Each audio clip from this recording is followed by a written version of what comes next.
Well, I think that's 2 points dropped, personally. That's a disappointing point that we've picked up at the AMEX Stadium against Brighton. Welcome back to a festive edition of Allies and Arsenal. Season's greetings for everyone here at DJ Bagpuss. I hope you had a lovely Christmas and are enjoying Boxing Day. And Boxing Day is the day for football. All 20 Premier League teams in action, 10 Premier League games, and we are focusing on events at the AMEX Stadium as Brighton entertain Arsenal. Also going to be touching upon Arsenal's 3-1 win over Burnley on Saturday, as I wasn't able to record a match review on Saturday, so I'm going to talk about that at the end of the video. But we're going to start by talking about events as Brighton took on Arsenal in the Premier League. And for Arsenal, it was a kind of an opportunity to get back into the top four, which we have by virtue of a single point, but a chance to put pressure on Chelsea, who are in action later on tonight against Watford. And against Brighton, in my eyes, even though you can never ever say in this Premier League now that that is a 3-point banker, we should have. I mean, we've got such a better side. We've got a vastly superior side to Brighton, and we started the game, first 15 minutes, we started really well, really solid. Brighton looked lacklustre. They didn't really look up to the challenge. They were kind of faltering and fading all over the place.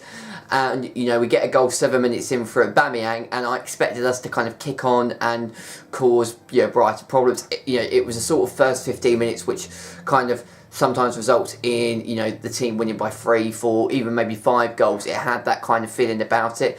Brighton then kind of got back into the game, got the equaliser, and then in the second half we were almost holding on for that point, which was crazy. We had dominated the first kind of 20 minutes. We allowed Brighton to get back into the game, and then we kind of just fell away. We were kind of really shoddy. We were really poor, and we didn't offer anything to the table. And what's really getting me down at the minute is that we're boring. We are so boring at the minute. I mean, if I see another boring Arsenal game, I think I'm going to scream. I was kind of thinking about everything else apart from Arsenal. When you're watching Arsenal, you shouldn't be feeling that. Burnley was the same. Southampton was the same. The Europa League games was the same. And I'm not really feeling it now. We've got Liverpool on Saturday. I will be feeling that one because it's a huge game. Absolutely monumentally huge game. But we're not playing exciting and attractive football. We're playing quite harsh football at times, and we're showing that grittiness and that nastiness that we didn't have under Arsene Wenger. But we're not doing enough. We're really not doing enough in the big moments. And we're dropping points. I mean, we dropped 3 points against Southampton. We have dropped 2 more points tonight. If we're going to get back into the top 4, this is not the right way to go about doing this. If we look at the lineups, we had Leno, we had Kolasinac back, we had Lichtsteiner, Socrates Koscielny, we had Xhaka, we had Terrell, we had Gundazy, we had Ozil in the number 10 role, and we had Lacazette and Aubameyang. So playing almost like a 4-3-3, Brighton playing a 4-5-1 with Murray kind of through the centre, and their aim was to park 10 behind the ball, as many teams do, park 10 behind the ball and then allow Arsenal to pounce. And like I said, we did that in the opening minutes. The first goal that we scored was brilliant. Lacazette holding up play in the middle of the field, he passed it to the left hand side. Aubameyang shoots and kind of drives it into that right hand corner with a lot of power and precision.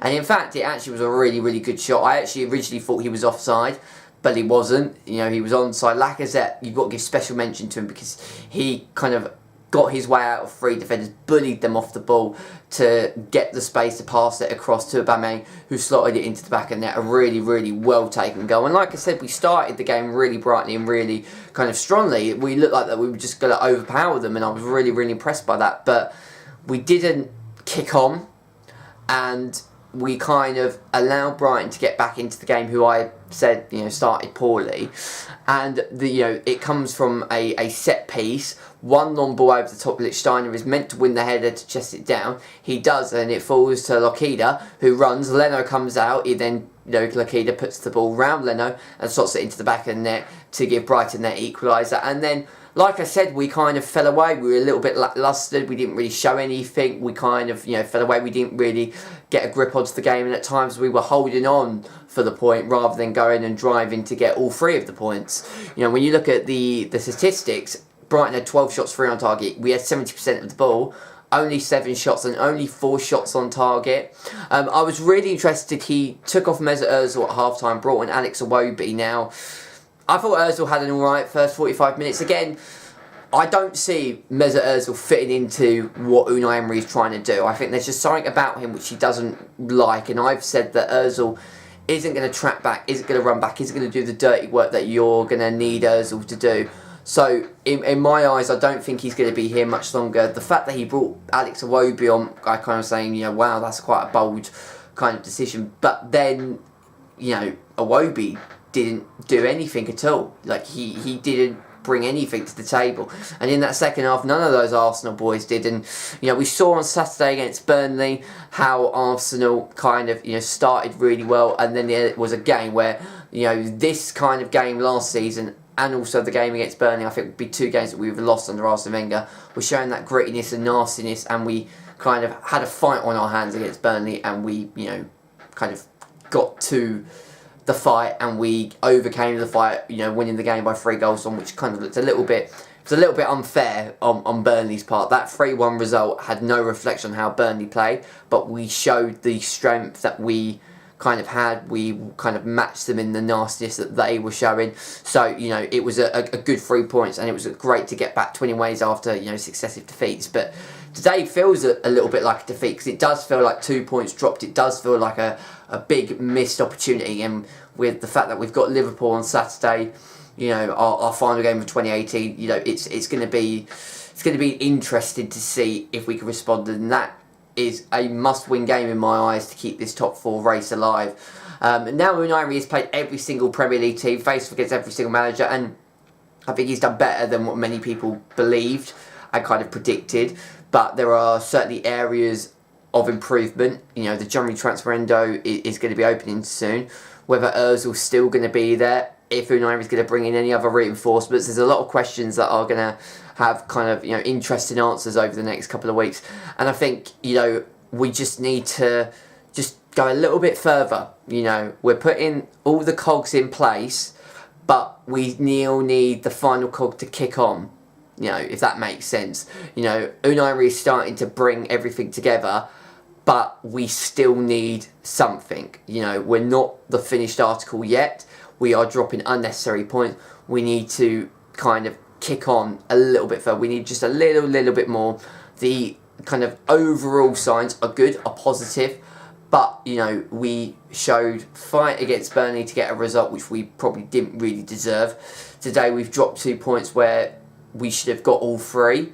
So, there are pros and cons under Unai Emery at the moment, and we're still very much in this top 4 race. Hopefully Watford could do us a favour later on this evening, but that would be even more of a kick in the teeth, because it means that we could have put more points onto the board. So we're in a direct kind of competition with Chelsea right now to get that final Champions League place. I'm pretty sure the top 3 is already spoken for. Liverpool, Manchester City and Spurs. It's going to be between Chelsea and Arsenal. Obviously, we've got the Europa League to fall back on, but we're out of the Carabao Cup. We have got the FA Cup to look forward to. So, our season is very much still on track, but we need to ensure that we don't drop many more points. Otherwise, it will get to a stage where we're going to be playing, consistently like a catch-up side, and that is a dangerous game to play. I was happy overall with the Burnley game on Saturday. I am satisfied to a point with tonight's performance, although I don't think it's been a great performance. I think, as I said, it's 2 points wasted. But I'm going to leave analysing Arsenal there for you guys today. I'll rejoin you on Saturday for the final analysing Arsenal of 2018 as Liverpool host Arsenal. Huge mouth-watering, big Premier League encounter on its way. If you enjoyed this video, please leave a like, subscribe, chat if you're new around it, and check out my great content as well.